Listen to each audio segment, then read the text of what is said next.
So, here we sit in an area that is history-rich and that also is a real base for so much technology and innovation in the country and in the world. Why is it that it's so easy to find, say, history like this, and so difficult to find, say, history like this, which is the nation's first treaty? It was actually signed in Watertown a few days after the Declaration of Independence.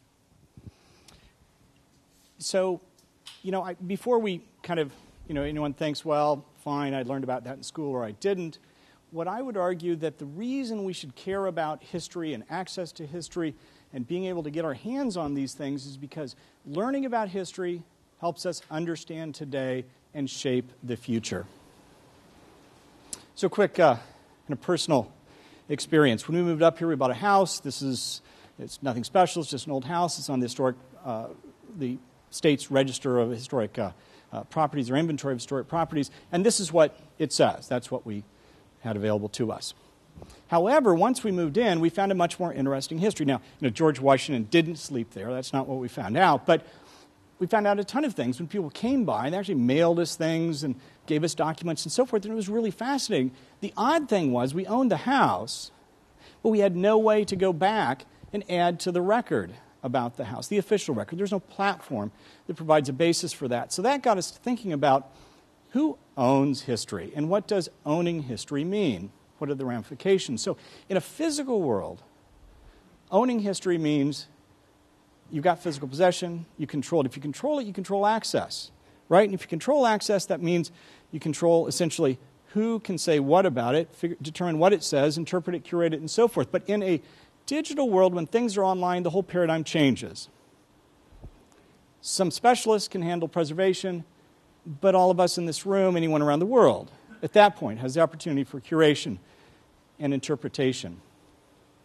So the question is, kind of why are we at this point today, and why isn't it moving faster? Well, historically, folks in library science, archives, and museum sciences and so forth have been the one charged with taking care of these items.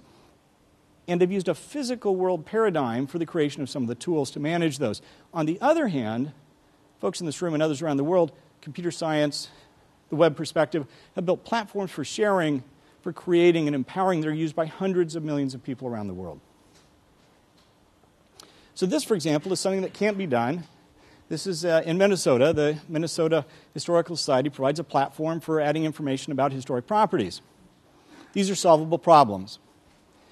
This is something a private firm does, and it's very well done. It overlays historic documents you upload with Google Street View, use a slider, move back and forth, right? What was there, what is there. It's really nicely done.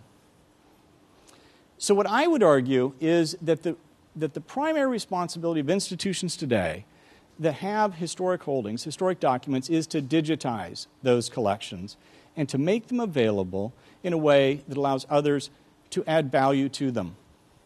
Now, that was the Library of Congress. This, and you look at that and you say, my God, how could anyone believe that's very user-friendly? Those are quotes from a few days ago, by the way. That piece of software is used by thousands of small historical institutions around the country.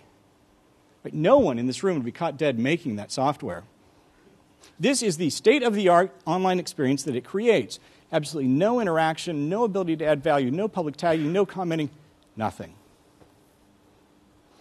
So I want to raise one other question, which is something you come across when you start digging through these things, and that is, should historic items be copyrighted? So this is owned by our state.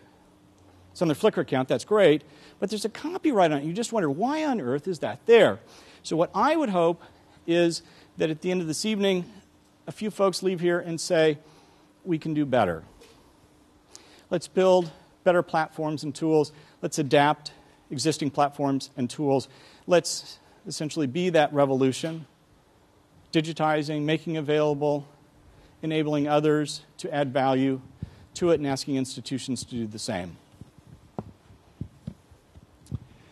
So one of the items that we were given is this. It's a different kind of Ignite. There was a barn on the property. It burned down in 1916 and was rebuilt in 1917, and this is the invitation to that barn warming party. And it says in part, we're thinking it's the fun we make for ourselves in this world that's the best sort of fun after all. Just come in any old clothes, you're most comfortable in. Forget your aches and pains and troubles. Let's have a neighborly, old-fashioned good time. Thanks.